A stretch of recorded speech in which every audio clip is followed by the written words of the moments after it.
আচ্ছা, গরম গরম রসগোল্লা খেতে তো আমাদের সবারই দারুণ লাগে, কিন্তু এই রসগোল্লা তৈরির পিছনে যে ইতিহাসটা আছে সেটা কি আপনারা জানেন?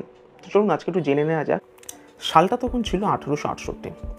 তো সে সময় তখন কলকাতায় একজন মিষ্টিকারক ছিল যার নাম ছিল নবীনচন্দ্র দাস। তো তিনি একদিন কি করলেন, না একটু ভুলবশতই, আসলে সমস্ত বিখ্যাত আবিষ্কারগুলো কিন্তু ভুলবশতই হয়, এটা কিন্তু ঠিক। তো তিনি কি করলেন না, রসগোল্লা তৈরির জন্য প্রথমে তিনি সেই রকম উদ্দেশ্য নেননি যে তিনি রসগোল্লা তৈরি করবেন। তিনি কি করলেন না, চিনির শিরার মধ্যে তিনি সুজি আর ছানার মিশ্রণকে তিনি জাল দিয়ে ফোটাতে শুরু করলেন। তো এরকমভাবেই ফোটাতে ফোটাতে তিনি একটা সময় পেয়ে গেলেন রসগোল্লা। যদিও এই রসগোল্লা তৈরির বিষয়ে কিন্তু আবার অনেক দ্বিমত আছে। অনেকে বলেন যে নবীনচন্দ্র দাস তিনি কিন্তু প্রথম রসগোল্লা তৈরি করেননি। এবার এই রকম দ্বিমত তো থাকবেই, কিন্তু একটা কথা মানতেই হবে যে রসগোল্লার মতো মিষ্টি কিন্তু গোটা ত্রিভুবনে নয়।